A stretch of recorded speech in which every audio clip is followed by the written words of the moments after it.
안녕하세요. 2024년 청소년 상담사 상급 청소년 이해론 기출문제 해설을 시작하겠습니다. 26번 볼게요. 청소년기의 다양한 관점에 대한 설명으로 옳은 것은 기억, 스탠리 홀은 청소년기를 질풍노도의 시기로 규정하였다. 학자 이름은 신경 안 써도 되고요. 청소년기를 질풍노도의 시기라고 합니다. 청소년은 급격한 신체 변화가 일어나는 시기이고 그뿐만 아니라 호르몬의 변화도 급격하게 변화가 일어나기 때문에 감정 기복이 심하다는 특징이 있죠. 그렇기 때문에 스스로도 혼란스럽고 부모나 사회에 반항을 하는 그런 불안정한 모습도 보입니다. 그래서 북한군이 우리나라 중학교 2학년이 무서워서 쳐들어오지 못한다, 이런 유머도 있죠. 그만큼 감정적으로 기복이 있고 그런 시기를 질풍노도의 시기라고 이야기합니다. 기억 맞고요. 니은 청소년기는 아동에서 성인으로 발달해 나가는 과도기적 발달 시기이다. 청소년기는 그 이전의 아동에 비하면 체격이 훌쩍 커서 성인에 가깝죠. 그러나 사회적으로 완전한 성인에 이르지는 못했어요. 그렇기 때문에 아동과 성인의 그 중간쯤 과도기적 발달 시기라고 합니다. 니은 맞고요. 디귿 청소년기를 생물학적 측면에서 정의한다면 성적 성숙이 시작되는 시점부터 성적 성숙이 완성될 때까지의 기간을 의미한다. 그래서 청소년기가 언제 끝나느냐, 즉 성인기가 언제 시작이 되느냐는 여러 관점이 있습니다. 또 사회적인 관점에서 보면은 사회적, 경제적으로 독립을 이루는 시기부터를 성인으로 보는데, 그런 관점에서는 현재 학업이 길어지고 그래서 취업 연령도 더 늦어지고 그러다 보니까 성인이 되는 시기가 점점 늦춰지고 있습니다. 반면에 생물학적 측면에서 본다면 성적 성숙을 기준으로 보기 때문에 크게 변동은 없어요. 성적 성숙이 완성된다면 그때부터는 성인으로 보는 것이죠. 이게 생물학적 측면의 정의입니다.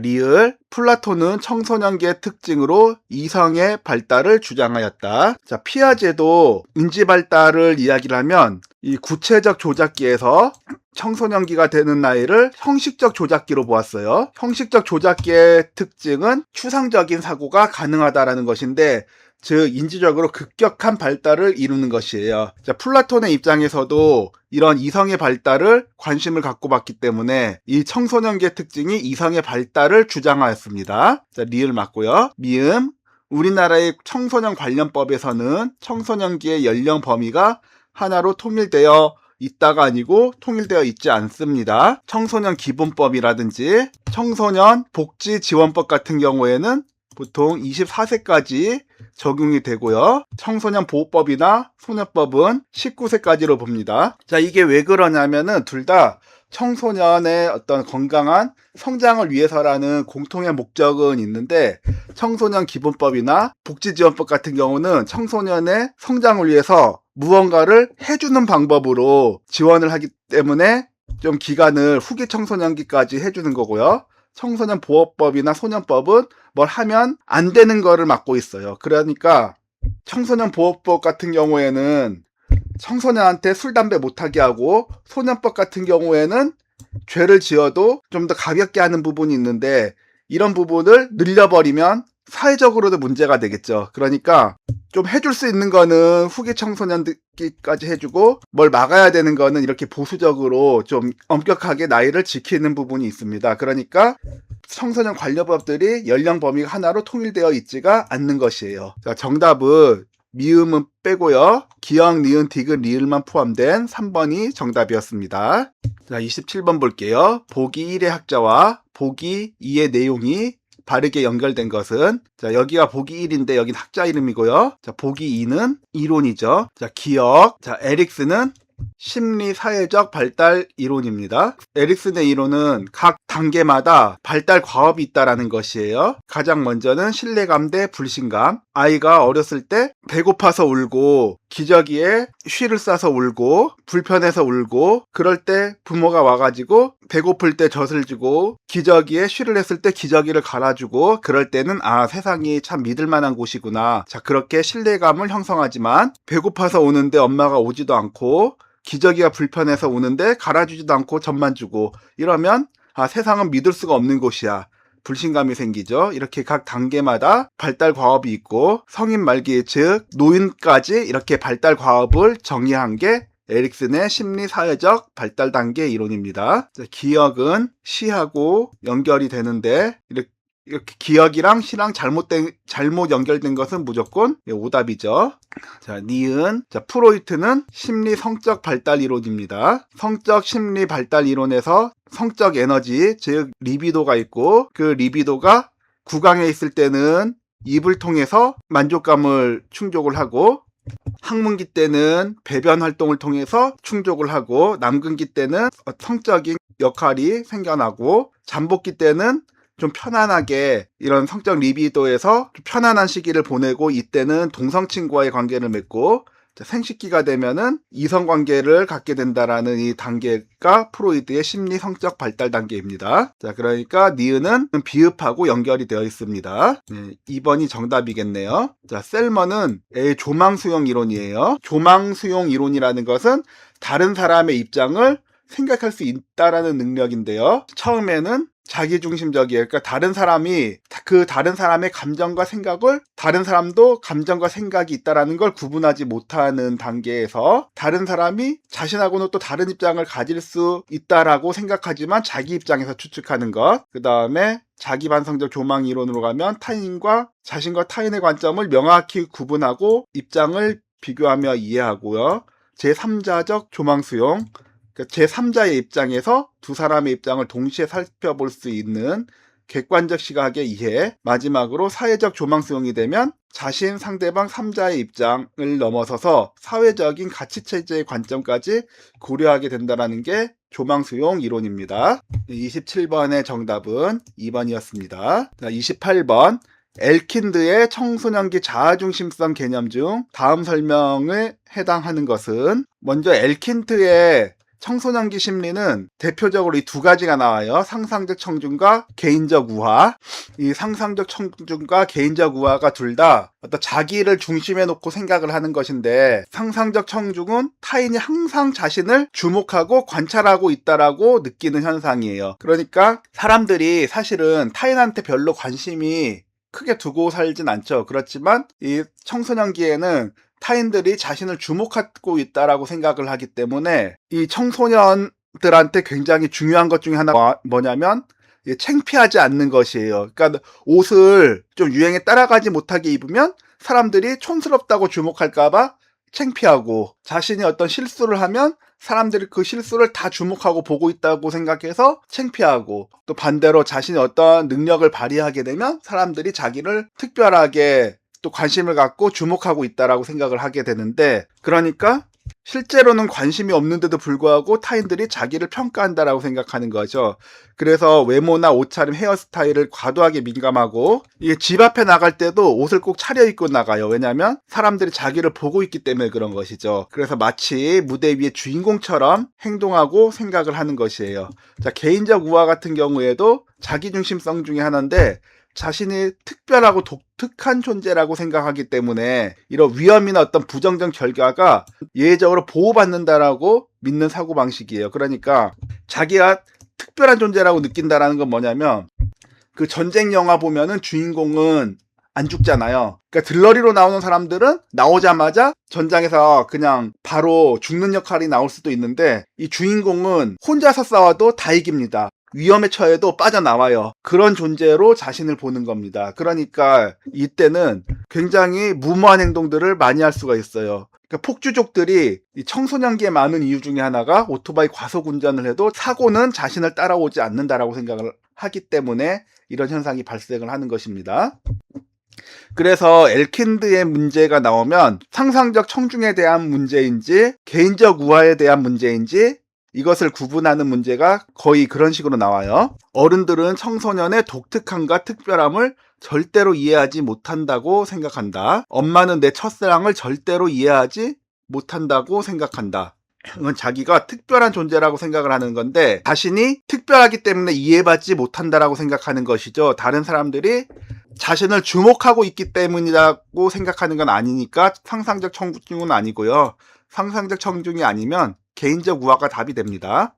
자, 다른 보기도 볼게요. 거짓 어리석음. 이게 청소년기에는 갑자기 이 사고 과정이 이 질적인 변화가 생기면서 여러 가지 상상들이 많아지기 때문에 생기는 건데, 이 형식적 조작기 이전에 구체적 조작기까지는 조금 생각이 단순하거든요. 그런데 형식적 조작기가 가면 이 가설을 설정하면서 생각하는 것들이 많아져서 오히려 그거에 자신이 빠져드는 거예요. 그러니까 자기가 마음에 드는 이성 친구가 생겼어요. 그러면 관심을 표현을 해야지 친해질 수가 있잖아요. 그런데 그 가설 설정을 하지 못하면 그냥 좋아하는 마음을 표현할 수가 있을 텐데, 여러 가지 가설 설정을 하기 때문에 만약에 내가 관심을 표현했는데 싫다고 하면 나는 창피해서 어떡하지?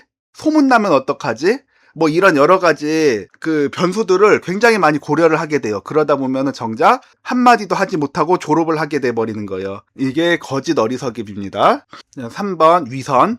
청소년기가 되면은 이제 다른 사람들이 말과 행동이 일치하지 않는 것들이 보이는 거예요. 그러니까 다른 사람들의 그런 잘못된 행동들을 지적을 하게 되는 것이고, 특히 어른들에 대한 반감을 가질 수가 있어요. 어른들은 자신의 어떤 가치를 주장하면서도 사실은 옳지 않은 행동을 한다, 이런 부분에 대한 지적을 할 수가 있는데, 근데 정작 그 본인 자신도 그러한 오류를 범하고 있다라는 것을 모르는 거예요. 그런데 그런 오류를 똑같이 하고 있거든요. 그게 위선입니다. 5번 가설 연역적 사고. 피아제 인지발달 이론에서 말하는 형식적 조작기가 청소년기에 접어들면서 일어나는 질적 변화인데 대표적인 사고예요. 그러니까 구체적 조작기에는 구체물이 있을 때 그런 사고를 한다라면, 형식적 조작기엔 구체물 없이 가설을 세워서 할 수 있는 것이에요. 그러니까 어떤 원인이 있으면은 그거에 대한 결과가 실제로 일어나지 않아도 이런 결과가 일어날 수 있다라는 가설을 세우고 사고를 하는 게 가설 연역적 사고입니다.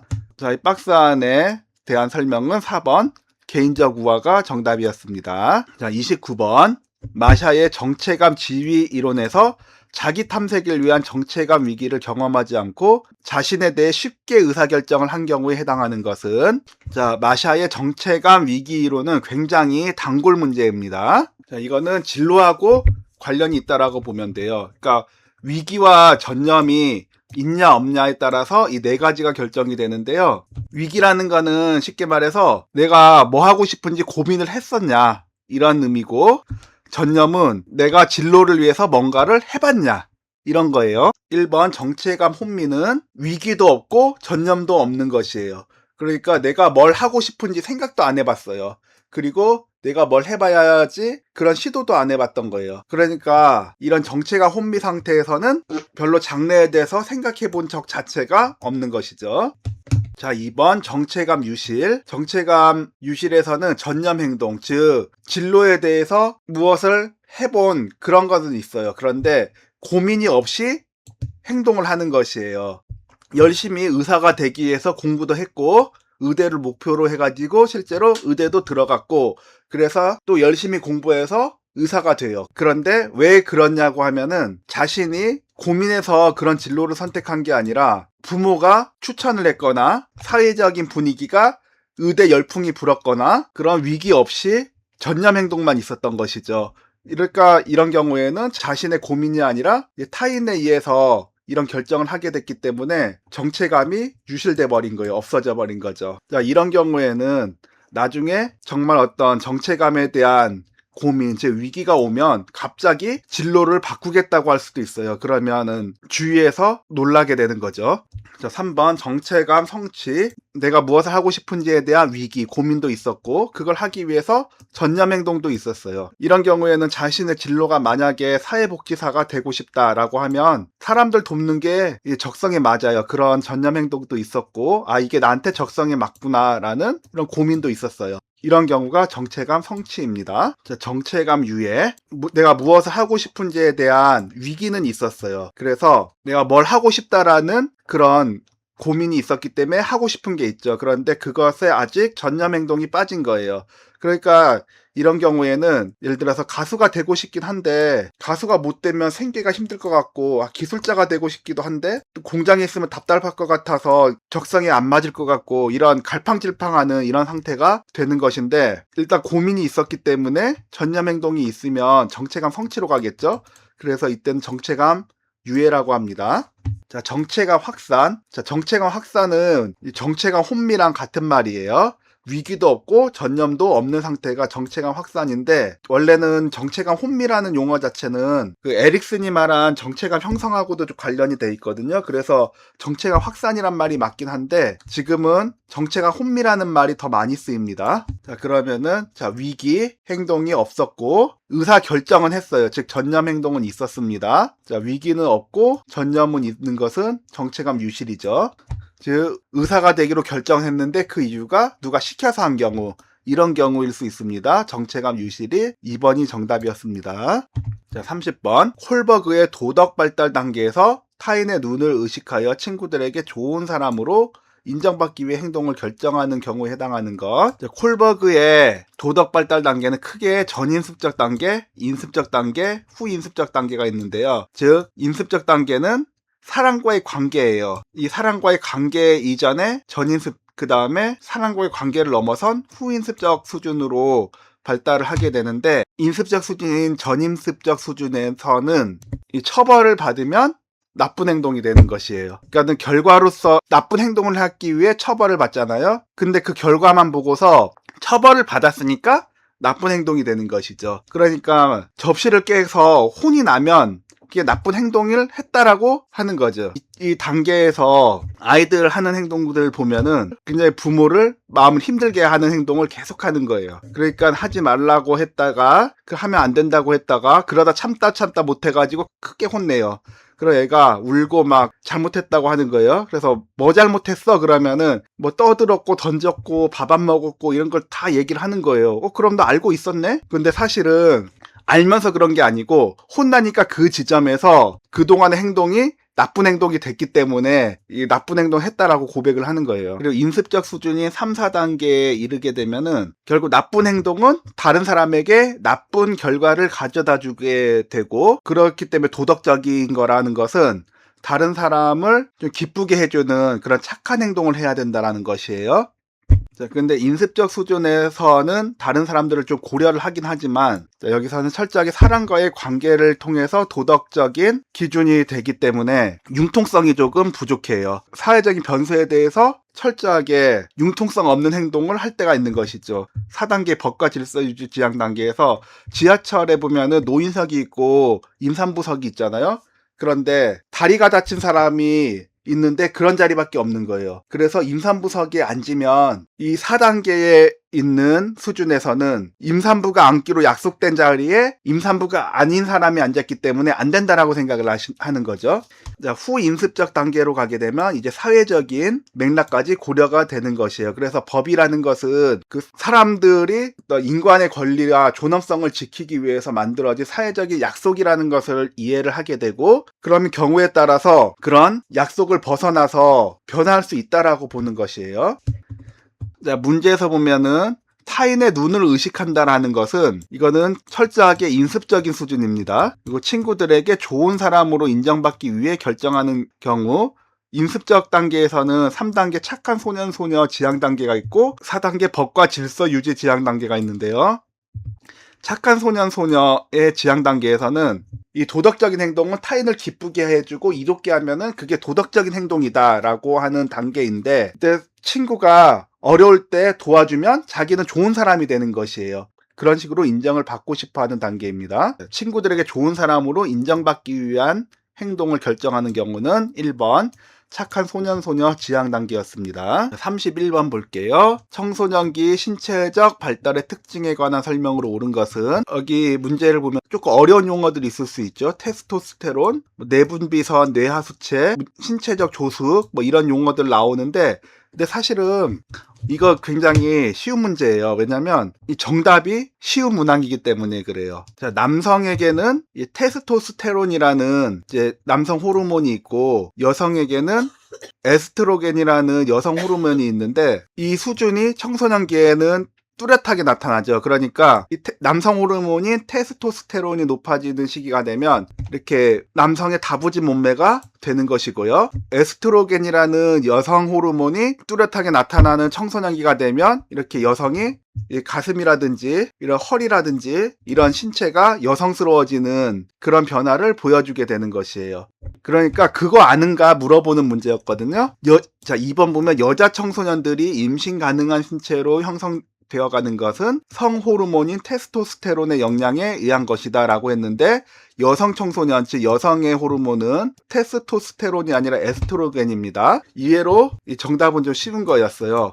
이 호르몬 이름이 좀 헷갈려요. 그러면 이렇게 이해하면 되세요. 남성 호르몬은 테스토스테론의 테로 시작하잖아요. 그러니까 뭔가 좀 발음이 터프하다라고 생각하시면 테로 시작하는 건 남성 호르몬. 자, 여자는 에스트로겐인데 S로 시작하잖아요. 여자가 S라인 몸매를 원하죠. 그러니까 에스트로겐은 여성 호르몬. 이렇게 이해를 하시면 쉽게 기억이 됩니다.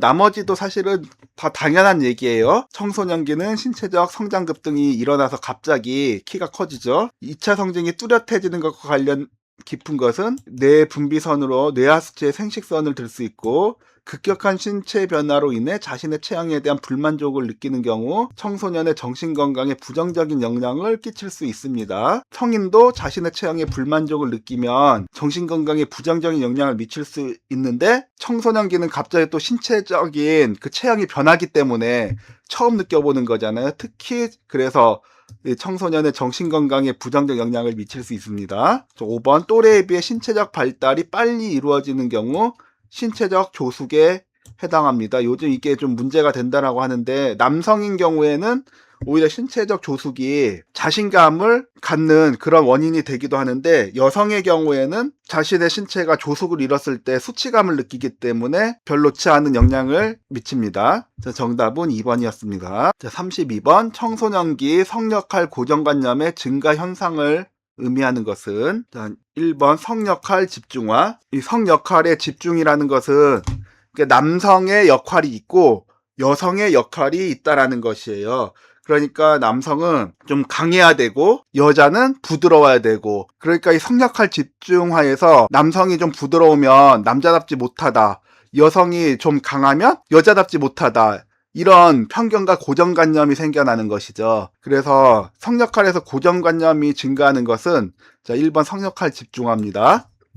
자, 2번 성역할 분리화는 남성과 여성에게 서로 다른 역할이라든지 행동이라든지 직업 등을 명확히 구분해서 배정하는 것이에요. 그러니까 남자는 주로 경제적인 부분에 책임을 지고 여성은 가사나 육아의 부분에 대해서 책임을 져야 된다, 이런 식으로 그 역할을 분리하는 게 성역할 분리합니다. 자, 3번 성역할 정체감. 그러니까 자신의 성이 남성인지 여성인지 그런 일관된 인식을 자각하는 것이에요. 특히 어린아이들 보면은 여자애들은 나는 여자니까 치마를 입어야 된다, 남자가 어떻게 치마를 입냐, 남자는 나는 남자니까 머리가 짧아야 된다, 머리를 기르면 안 된다, 머리 긴 건 여자다, 이런 식으로 이 성에 대해서 일관된 인식을 갖고 자각하는 거예요.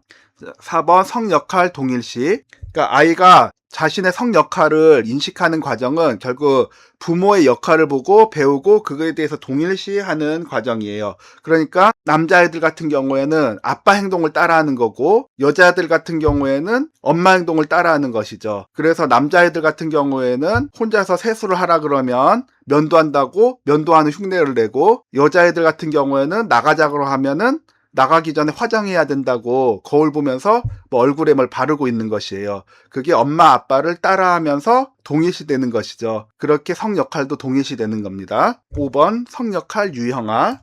남자는 뭐 이렇게 해야 된다, 여자는 뭐 이렇게 해야 된다, 이런 것들이 자신의 내면화가 돼가지고 나타나는 어떤 인지적인 경향성이에요. 그러니까 나는 남자기 때문에 공주 만화를 보면 안 되고 히어로 만화를 봐야 되고요. 여자는 나는 여자니까 히어로 만화 말고 공주 만화를 봐야 된다. 자, 이거는 자기도 모르게 내면화되어 있는 인지적인 경향성이 나타나는 것이에요. 특별히 고정관념의 증가 현상 1번 성역할 집중화였습니다.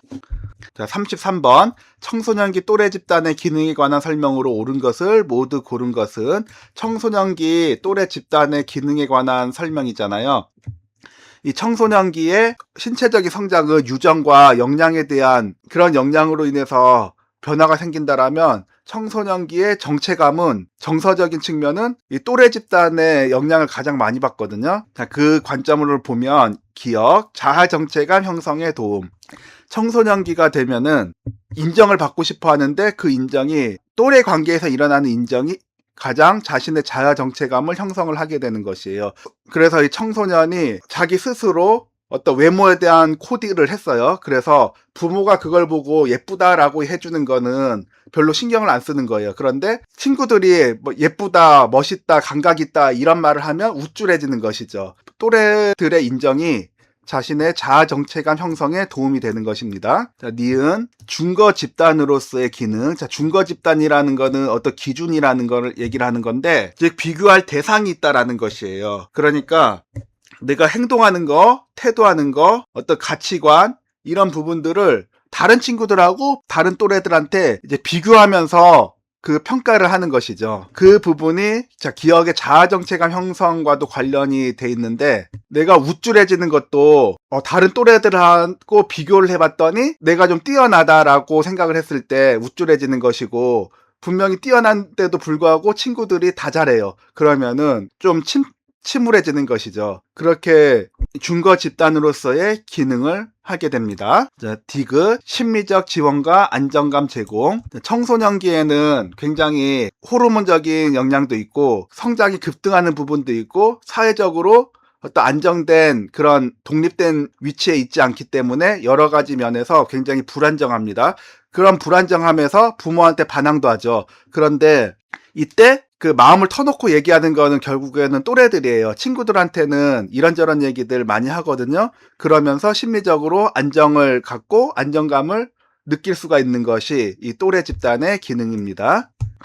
자, 리을, 동성애 발달의 기초 제공. 자, 이거는 또래 집단의 기능과는 관련이 없는 것이에요.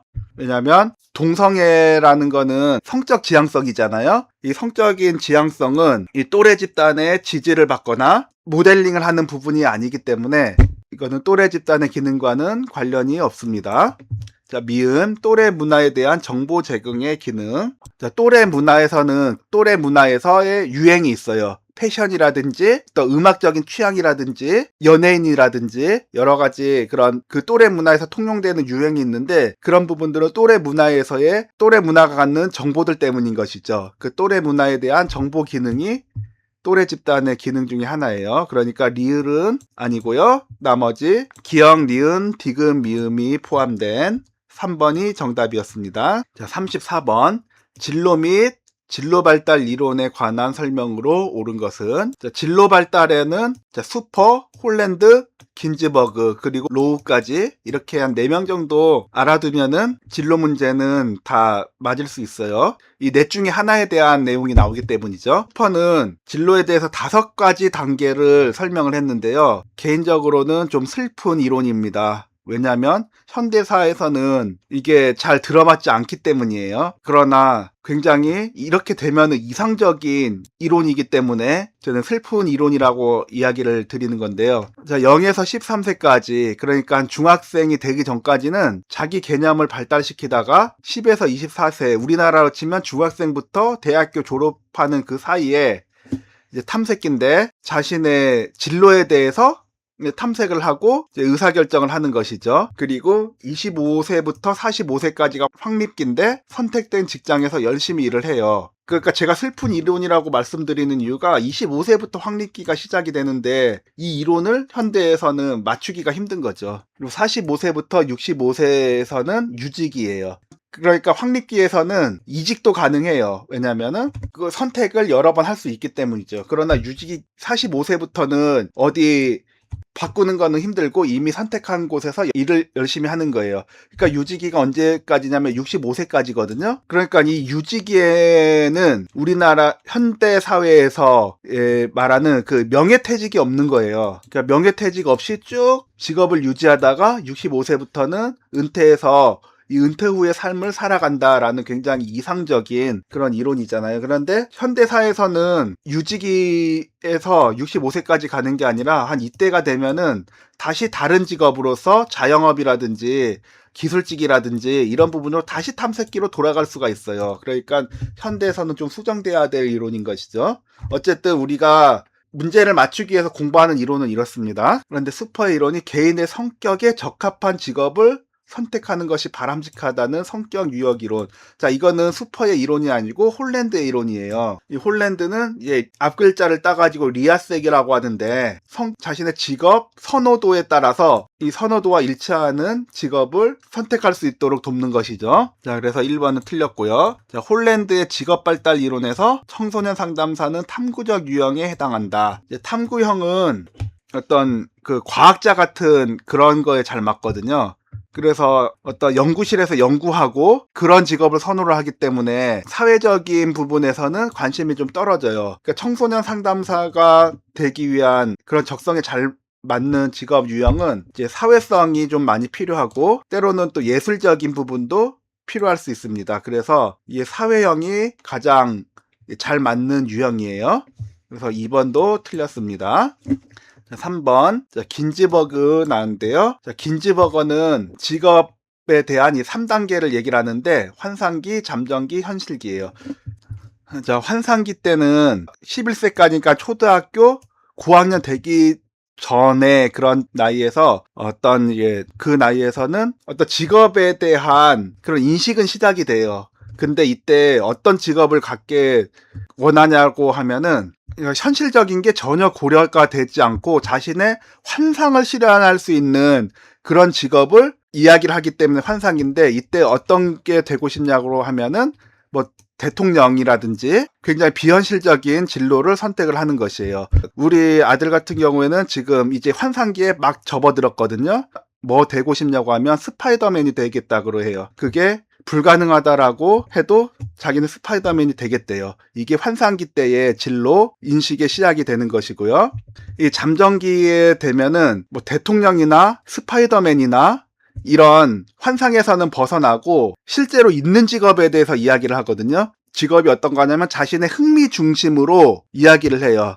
그러니까 노래랑 춤을 좋아하는 사람은 가수가 되겠다라고 이야기를 하고 게임을 좋아하는 애들은 프로그래머가 되겠다고 해요. 나름 진지하게 직업에 대해서 이야기를 하긴 하는 건데 어떤 현실적인 장애가 전혀 고려가 되어 있지 않은 것이죠. 그러니까 프로그래머도 하나의 직업이기는 한데 그걸 유지하는데 얼마나 힘이 든지 이거에 대해서는 고려를 안 하는 거예요. 그러니까 아이돌이 되겠다고 하는 그것도 직업이죠. 그러나 그 아이돌이 되기 위해서 얼마나 바늘구멍을 뚫기가 힘든 것인지 또는 그 연습생이 얼마나 고달픈 것인지 그런 현실적인 부분은 쏙 빠져 있는 것이에요. 17세 이후에 현실기가 되면 이때서야 자신의 어떤 직업을 선택할 때 내가 이것을 할 수 있는지 자격 요건이라든지 그게 생활을 할 수 있을 정도의 직업인지에 대한 임금 부분, 갑자기 어려움이 찾아오지는 않는가 그런 안정성 부분도 고려를 하면서 이제 현실적이 되는 것이에요. 그래서 환상기, 잠정기, 현실기인데 이거 좀 섞어서 문제를 낼 수가 있거든요. 그래서 이거 명확하게 구분하는 방법이 일단은 현실적이 돼야 되잖아요. 그러니까 무조건 현실기는 제일 나중에 나타나는 단계고요. 그다음 환상기, 잠정기인데 만약에 내 동생이나 내 자녀가 아이돌 되겠다고 하면은 굉장히 환장할 노릇이죠. 그러니까 합쳐서 환잠 이렇게 외우시면 됩니다. 자, 긴즈버그는 진로 발달 이론에서 욕구와 현실 간의 절충으로 직업 발달을 완성해 나간다라고 주장합니다. 그러니까 환상기, 잠정기 아주 환장할 그런 진로를 얘기를 하다가 욕구와 현실이 절충이 일어나서 현실기에 접어드는 것이에요. 자, 3번이 맞네요. 4번 슈퍼의 이론에서 청소년기 자아정체감이 생겨나기 시작하면서 직업에 관해 막연하고 일반적인 생각을 가지게 되는 단계를 실행 단계라고 하였다. 자아정체감이 생겨나면서 직업에 대해서 막연하게 생각되는 단계는 슈퍼의 이론에서는 탐색기입니다. 자, 이때 직업에 대해서 여러 가지 진로에 대해서 탐색을 하게 되는 것이에요. 5번 긴즈버그의 진로 발달 이론에서 현실적 시기는 환상적 시기 다음에 경험하는 과정이 있다가 아니라 현실적인 시기가 제일 좋은 거죠. 그 전에 아주 환장하는 시기입니다. 그런데 환상적 시기가 그 다음에 경험하는 게 아니죠. 틀렸어요. 그러니까 정답은 3번입니다. 5번 브롬펜 브레너의 생태체계 중에 관로 안에 들어갈 내용으로 옳은 것은 브롬펜 브레너의 생태학적 모델은 이 아동이 있으면은 이 아동만 보는 것이 아니라 이 아동에 밀접하게 관계가 있는 미시체계가 있고, 그리고 그 외에 외체계가 있고, 미시체계와 외체계를 또 연결하는 중간체계가 있고, 문화나 법, 이런 하위문화 같은 거시체계가 있고, 결국에는 그 아동을 둘러싸고 있는 이런 생태학적인 관계를 얘기를 하는 게 브롬펜브로네의 생태학적 체계 모형입니다. 자, 대중매체는 청소년이 직접적으로 상호작용하지는 않지만 청소년에게 영향을 미치는 지역사회 수준에서 기능하고 있는 사회적 환경이라는 점에서 관로에 해당하는 것이에요. 대중매체 같은 경우에는 이 아동과 직접적으로 맞닿아 있는 건 아니지만 이 외체계 안에 속해 있는 그러한 역할을 하는 것입니다. 대중매체는 5번 외체제가 정답이었습니다.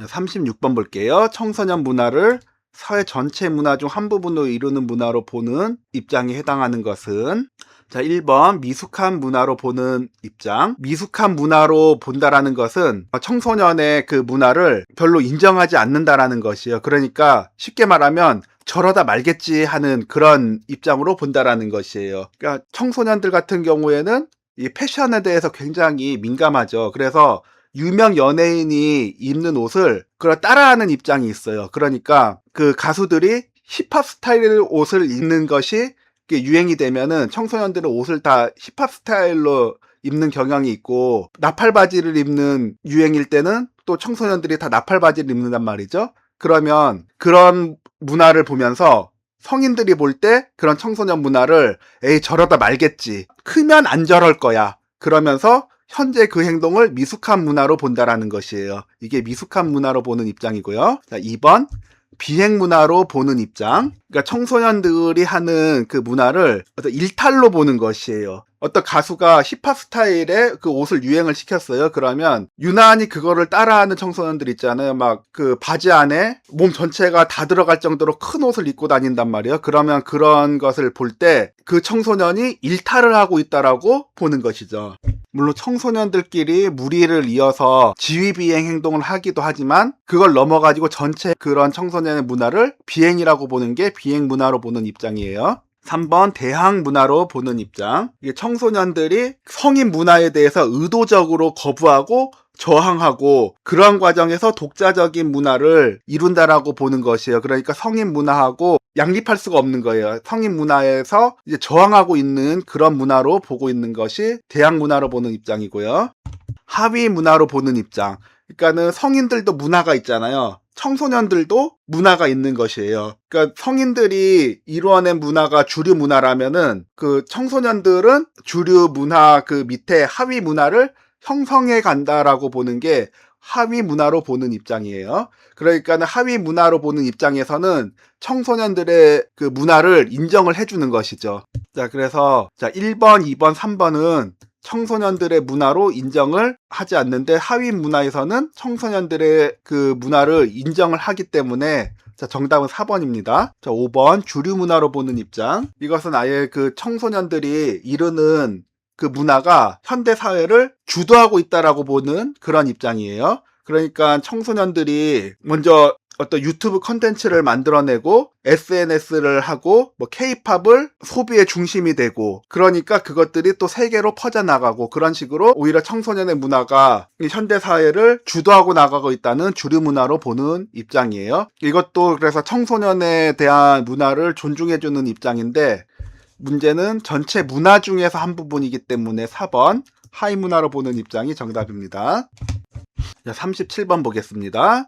미디어의 다양한 기능 중 미디어가 상세히 보도하는 이슈를 대중들도 중요한 이슈로 인식하게 되는 현상. 이게 무엇이냐? 1번 문화 전승 기능. 현대사회에서 우리가 잘 모르는 그런 문화를 대중매체가 소개하는 기능이 있죠. 뭐 판소리라든지 한복이라든지 한식 같은 거 우리가 잘 접하지 못하는 것들도 많은데 미디어를 통해서 간접적으로 접하는 그런 것, 예를 들어 추석 때 또는 설날 때 우리나라 그 전통 놀이에 대해서 자세히 설명을 한다든지, 또는 다큐멘터리를 통해서 우리나라의 그 문화를 소개를 한다든지, 그런 식으로 문화를 접하게 되는 문화 전승의 기능이 있습니다.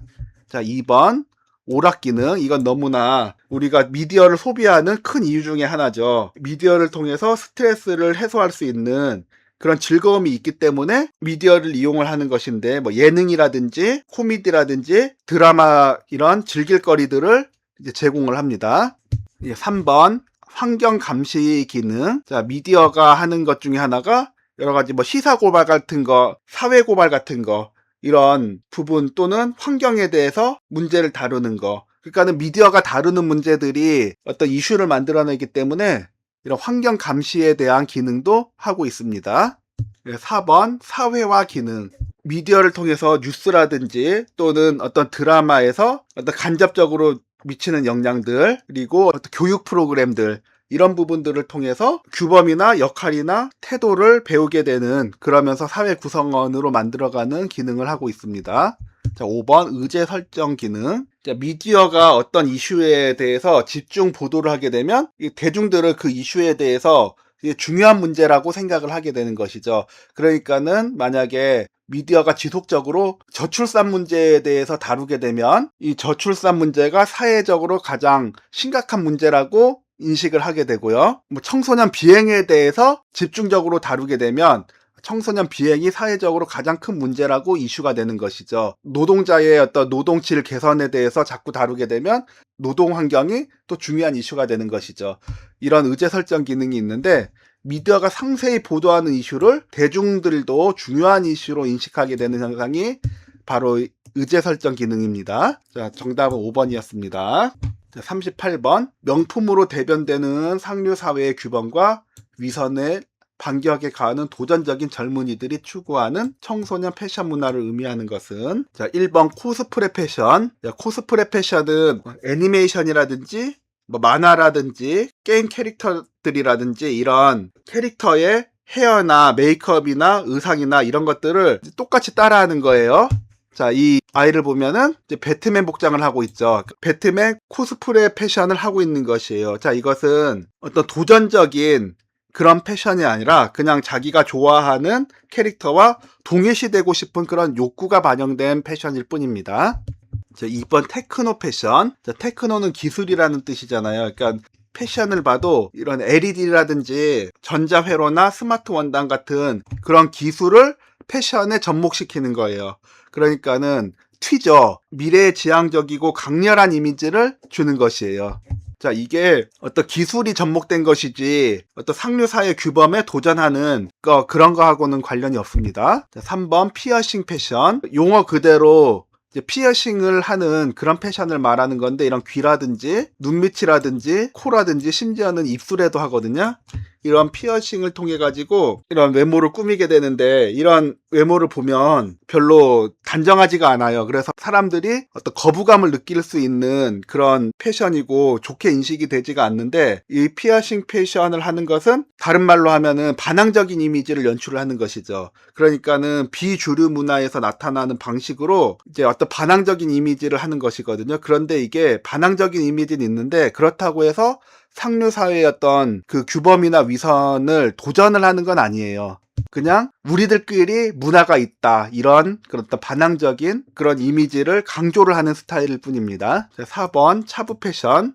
자, 이게 영국에서 시작된 그런 스타일인데요. 이 모자나 신발, 여기는 유명한 로고가 찍혀 있고요. 이게 트레이닝복을 입고 있어요, 바지는. 그리고 이게 화려하게 뭐 목걸이하고 이런 뭐 반지하고 또 명품백을 들기도 하거든요. 근데 그게 다 이제 가짜, 소위 말하는 짝퉁이고요. 그리고 이 트레이닝복이 대표적인 특성이긴 한데, 이 택을 떼고 다니지가 않아요. 이런 그 패션이 약간 좀 천박하면서도 또 과시적이기도 하고, 이게 한국에서 넘어와서는 뭐 물빨래한 교복, 짝퉁백, 이런 식으로 우리나라도 또 차부 패션을 하기도 하는데, 이 차부 패션이 이게 상류 사회에 대한 규범에 대한 그 반격하는 도전적인 어떤 그런 의미에서 이런 패션이 시작이 됐다라고 해요.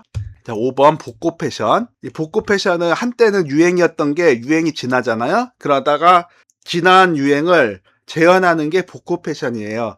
그러니까는 예전에는 이 나팔 바지가 한때 유행이었을 때는 그때는 가장 핫했던 거죠. 그러나 유행이 몇 번 지날 때는 좀 촌스러운 게 돼서 입고 있지 않다가 다시 옛날에 그 유행이 돌아오게 되면 이미 한 세대가 지난 청소년들이 봤을 때는 지난 게 아니라 또 새로운 게 되는 거죠. 그래서 지났던 유행을 다시 하는 게 이 복구 패션입니다. 명품으로 대변되는 상류 사회의 규범과 위선에 반격하는 거, 이렇게 그거 짝퉁으로 치장한 차부 패션이 정답이었습니다. 자, 39번.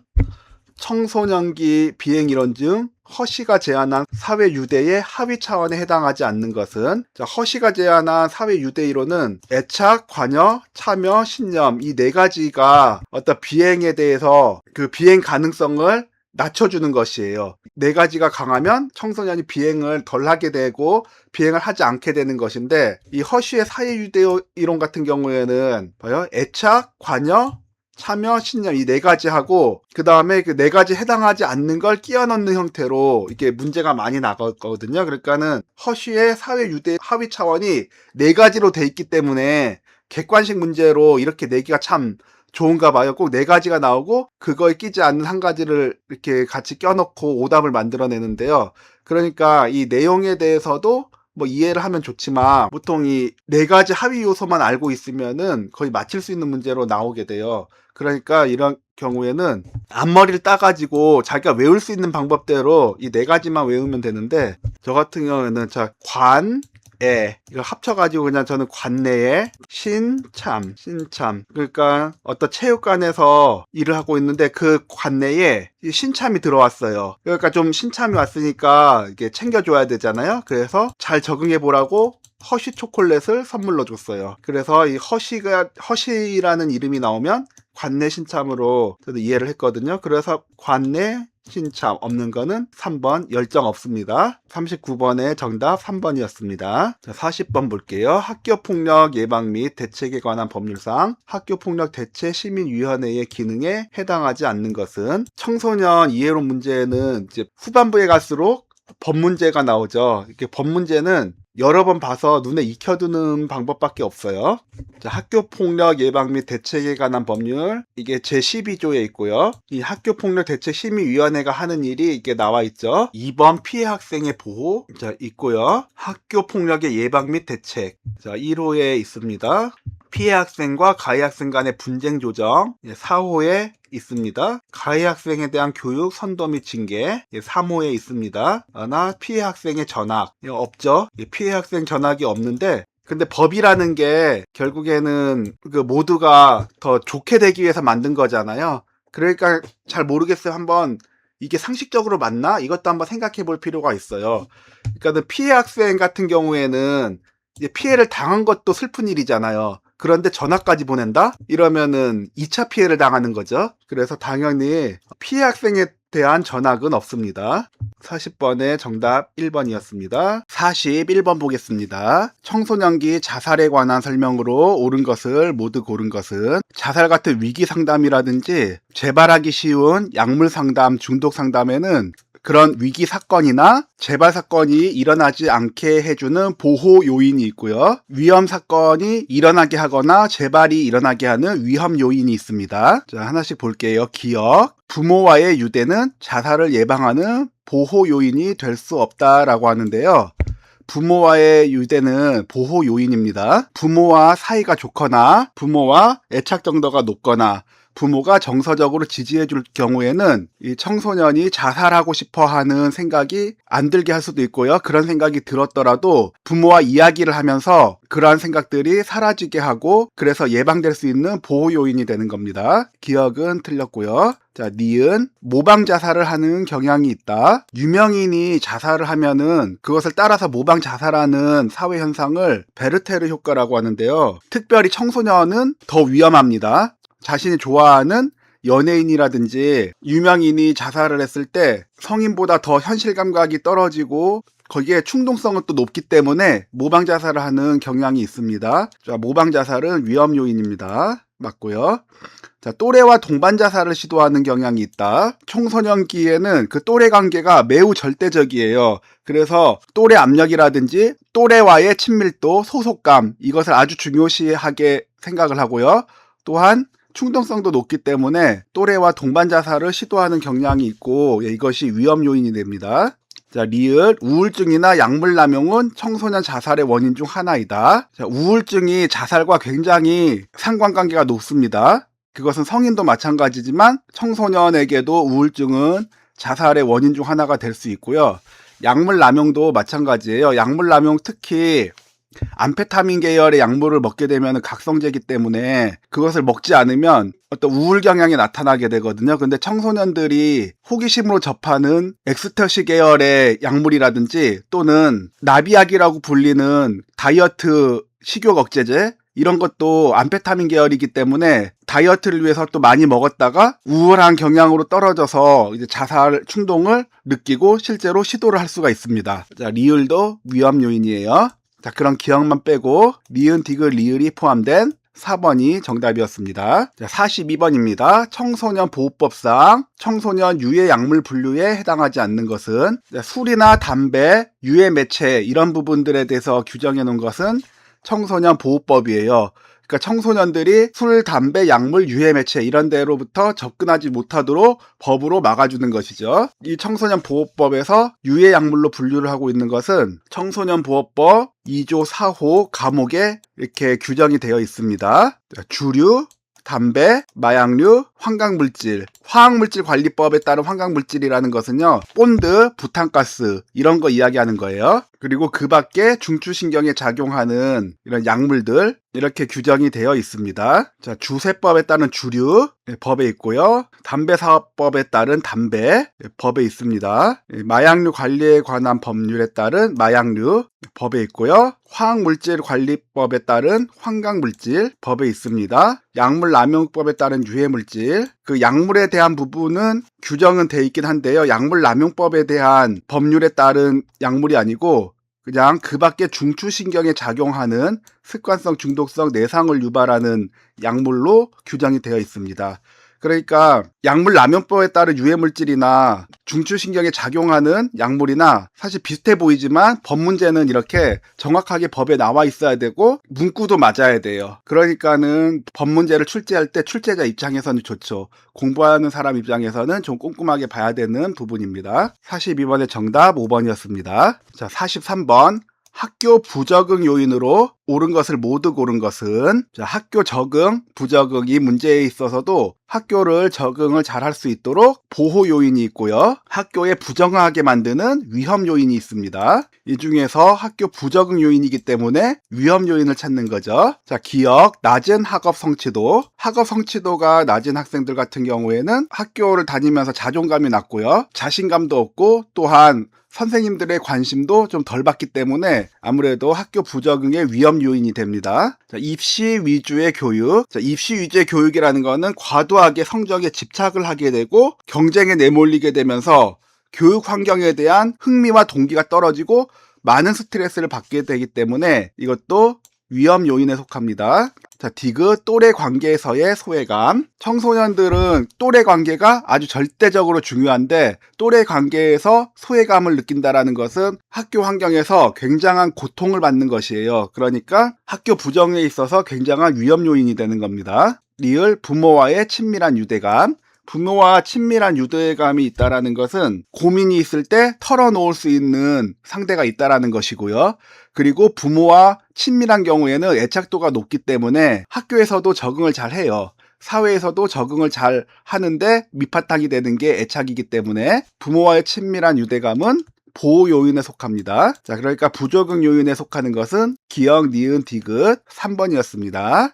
자, 44번 볼게요. 청소년 보호 법령상 인터넷 게임, 중독, 과몰입 등의 예방 및 피해 청소년 지원에 해당하지 않는 것은, 자, 인터넷 게임, 중독, 과몰입 등의 예방 및 피해를 위해서 청소년을 지원하는 부분이 있는데요. 자, 이것은 청소년 보호법 중에서 시행령에 나와 있어요. 시행령이 뭐냐면 이 청소년 법안에 보면 어떤 세부적인 것을 정할 때 뭐 대통령령으로 정한다, 성평등 가족부령으로 정한다, 뭐 이런 식으로 법 말고 또 세부적으로 정하게 돼 있으면 이런 시행령이나 시행규칙으로 마련을 하는 거예요. 그러니까 청소년 보호법 시행령에 보면은 인터넷 게임 중독 과몰입 등의 예방 및 피해 청소년 지원으로요. 청소년과 그 가족의 인터넷 게임 중독 과몰입 여부 진단. 23조 1항 1호에 보면 청소년의 인터넷 게임 중독 과몰입 여부 진단이 있죠. 그러나 그 가족에 대한 중독 과몰입 여부는 따로 없어요. 자, 그러니까 이 앞에는 맞는 얘기거든요. 그러니까 이 가족을 빼면 맞는 얘기거든요. 그러니까 이 법은 교묘하게 이렇게 어떤 단어 하나만 삽입해도 오답이 되는 거죠. 그래서 눈에 익을 정도로 여러 번 볼 필요가 있어요. 자, 1번은 틀렸고요. 2번 인터넷 게임 중독 과몰입 예방을 위한 교육 상담 및 프로그램 개발 운영. 2번 법안에 있습니다. 자, 3번 인터넷 게임 중독 과몰입 청소년과 그 가족의 치료 재활을 위한 프로그램의 개발 운영. 3호에 이렇게 법안에 있습니다. 자, 4번 인터넷 게임 중독 과몰입 청소년과 그 가족의 치료 재활을 위하여 협력하는 병원의 지정. 법안 4호에 이렇게 규정이 되어 있습니다. 5. 청소년 상담사 등에 대한 인터넷 게임 중독 과몰입 전문 상담 교육. 5호에 이렇게 법안에 마련되어 있습니다. 자, 44번의 정답 1번이었습니다. 자, 45번 볼게요. 청소년 기부법상 관로안에 들어갈 내용으로 옳은 것은, 자, 청소년 복지란 청소년이 정상적인 삶을 누릴 수 있는 기본적인 여건을 조성하고 조화롭게 성장 발달할 수 있도록 제공되는 관로 2개의 자원을 말한다. 자, 이것은 법안이 눈에 익어야겠죠. 자, 청소년 기본법 제3조 정의는 청소년, 청소년 육성, 청소년 활동, 청소년 복지, 청소년 보호, 청소년 시설, 청소년 지도자. 자, 이 내용이 해마다 어떤 부분이 출제될지 몰라요. 근데 정의에서 한 문제 정도는 출제가 되거든요. 그러니까 이게 전체가 다 눈에 익어야 돼요. 자, 이번 회차에서는 청소년 복지가 문제로 나왔어요. 그래서 청소년 복지는 청소년이 정상적인 삶을 누릴 수 있는 기본적인 여건을 조성하고 조화롭게 성장 발달할 수 있도록 제공되는 사회적, 경제적 지원을 말합니다. 정답은 사회적, 경제적 지원인데요. 이 보기상의 문제를 보면 사회적, 경제적 자원이라고 했죠. 그러니까 이게 오타인데, 그만큼 법안은 이 문자에 대해서 세심하지 못하면 틀릴 수가 있는 거예요. 그러니까 출제자 입장에선 채점하기도 좋고, 이 법안 문제가 깔끔하긴 한데 출제자도 이렇게 오타를 내잖아요. 그만큼 법안이 까다롭다는 거예요. 자, 그러나 우리가 사법고시 보는 것처럼 이렇게 지원을 자원이라고 고쳐내는 이런 문제는 안 내니까 걱정하지 마시고요. 어쨌든 이 관로 안에 있는 건 사회적, 경제적 2번이 정답이었습니다. 자, 46번 볼게요. 청소년 복지지원법상 다음이 설명하는 청소년 복지시설은, 먼저 청소년 복지시설은 청소년 쉼터, 청소년 자립지원관, 청소년 치료재활센터, 청소년 회복지원시설, 이렇게 4가지밖에 없습니다. 자, 청소년 쉼터, 청소년 회복지원시설, 청소년 자립지원관, 청소년 치료재활센터, 이 4가지는 복지시설인데 청소년 상담복지센터는 복지시설이 아니고 청소년 복지지원법 제29조에 따로 법안으로 마련이 돼 있어요. 그러니까 문제를 이런 식으로 나올 수도 있는 거예요. 청소년 복지시설이 아닌 것은, 이렇게 문제가 내면 5번이 정답이 되겠지만 그 문제는 아니잖아요. 근데 그렇게 낼 수도 있어요. 자, 기억, 학습, 정서, 행동상의 장애를 가진 청소년을 대상으로 한다. 정상적인 성장과 생활을 할 수 있도록 지원한다. 청소년에게 적합한 치료, 교육 및 재활을 종합적으로 지원하는 거주형 시설이다. 자, 여기서 키워드가 장애를 가진 청소년이에요. 그러니까 이 4가지 시설 중에서 이 장애를 가진 청소년을 대상으로 하는 시설은 청소년 치료재활센터 한 군데밖에 없습니다. 자, 키워드가 청소년 쉼터는 가정밖 청소년이 키워드고요. 청소년 회복지원시설은 소년법 또는 감호위탁 처분이 키워드예요.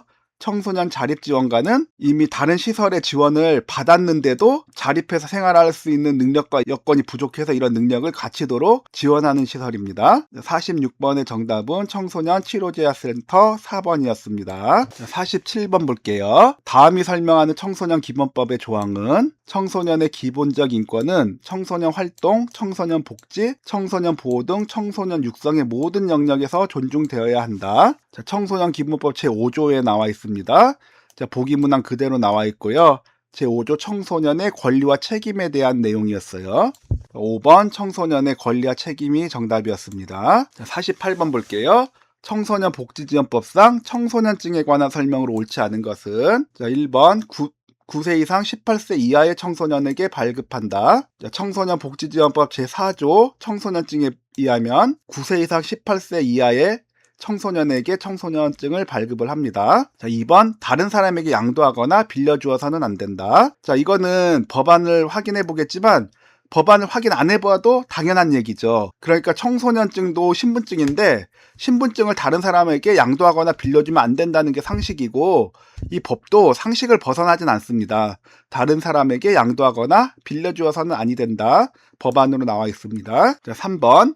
누구든지 청소년 외에 청소년증과 동일한 명칭의 증표를 사용할 수 있다. 자, 3번이 틀린 건데 이것도 법안을 확인해 보지 않아도 당연한 얘기죠. 이 청소년증이 신분증인데 신분증하고 동일한 명칭의 증표를 그것도 누구든지 사용하면 안 되겠죠. 그러니까 법안을 당연히 막아야죠. 누구든지 제1항에 따른 청소년증 외에 청소년증과 동일한 명칭 또는 표시의 증표를 제작 사용하여서는 아니 된다. 3번이 틀렸고요. 4번 여성가족부가 청소년증의 발급에 필요한 사항을 정한다. 제1항에 따른 청소년증의 발급에 필요한 사항은 성평등 가족부령으로 정한다 라고 했는데 이 문제가 출제될 당시에는 4번이 맞았어요. 그런데 여성가족부가 현재는 성평등 가족부로 이제 변경이 됐죠. 그래서 법안도 따라서 용어가 여성가족부는 다 성평등가족부로 이제 명칭이 변경됐습니다. 그러니까는 성평등가족부와 여성가족부는 같은 말이에요.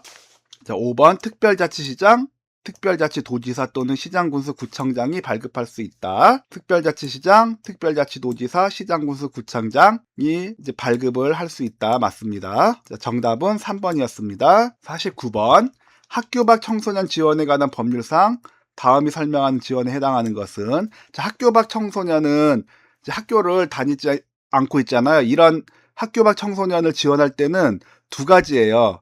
다시 학교로 복귀하든가 또는 학교를 복귀하지 않아도 학업을 계속할 수 있게 하는 것. 그러니까 대안학교라든지 검정고시 이런 부분을 포함해서 학업을 계속하든가 또는 학업을 계속하지 않으면 이제 취업을 지원을 하는 거예요. 그래서 취업 기술을 익힐 수 있도록 직업 체험을 지원을 하든지 또는 취업을 지원하든지 이런 식으로 어쨌든 학교 밖 청소년들이 건강한 사회인으로서 살아갈 수 있도록 학업이냐 취업이냐 이 둘 중에 하나를 지원을 해줌으로써 이 둘 중에 한 가지 방법 어떤 거라든지 선택할 수 있게 해주는 것이죠. 자, 국가와 지방단체는 학교 밖 청소년에게 생활지원, 문화공간 지원, 의료지원, 정서지원 등을 제공할 수 있다.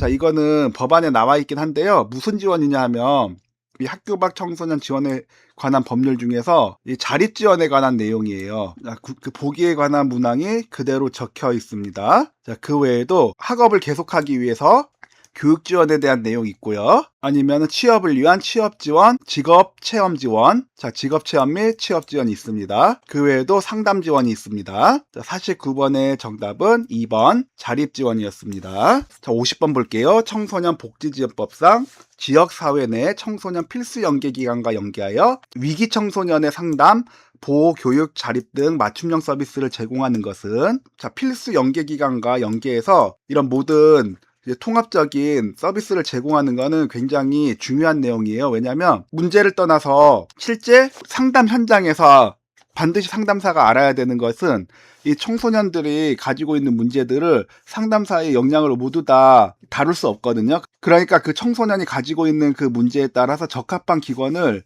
연계할 수 있는 능력도 가지고 있어야 돼요. 그런데 모든 연계기관을 다 알지 못할 수도 있거든요. 그런데 그 기관들을 하나로 통합해서 시스템을 가지고 있으면 상담사 입장에서도 또는 내담자 입장에서도 대표적인 거 하나 알고 있으면 다 연계가 된다면 굉장히 쉬워지는 거죠. 그래서 정답은 지역사회 청소년 통합지원체계고요. 청소년 복지지원법 제9조에 있습니다. 제9조에 지역사회 청소년 통합체계의 구축 운영 이런 내용이 있고요. 이게 그 1388로 전화를 하면 전체적으로 청소년 기관에 통합해서 연계 제공을 합니다. 자, 나머지 좀 볼게요. 1번 청소년 우대 정책. 자, 이것은 청소년들이 수송시설, 그러니까 버스 탈 때, 그리고 문화시설, 여가시설 이용할 때 이용료를 면제해 주거나 할인해 주는 것을 이야기하는 것이에요. 2번 청소년 복지 바우처. 자, 이것은 위기 청소년들이 사회적으로 또는 경제적으로 지원을 받을 수 있는 제도를 얘기를 하는 것인데요. 생활지원, 학업지원, 의료지원, 직업훈련지원, 활동 지원을 받을 수 있고 이제 경우에 따라서는 금전으로 제공받는 경우도 있습니다. 3번 청소년 어울림마당. 청소년의 문화활동을 위해서 문화활동 프로그램의 개발, 문화시설 확충 이러한 내용을 포함하고 있습니다. 자, 5번 청소년 유해 환경 감시 정책. 청소년한테 유해한 환경을 개선하기 위해서 국가뿐만이 아니라 민간 단체가 이러한 역할을 수행을 할 수가 있는데요. 이럴 때 그 민간 단체에다가 행정적인 권한이라든지 재정적인 지원을 해줄 수 있는데 이게 청소년 유해 환경 감시 정책입니다. 자, 문제에 대한 정답은 4번 지역사회 청소년 통합지원 체계가 정답이었습니다. 자, 수고하셨습니다.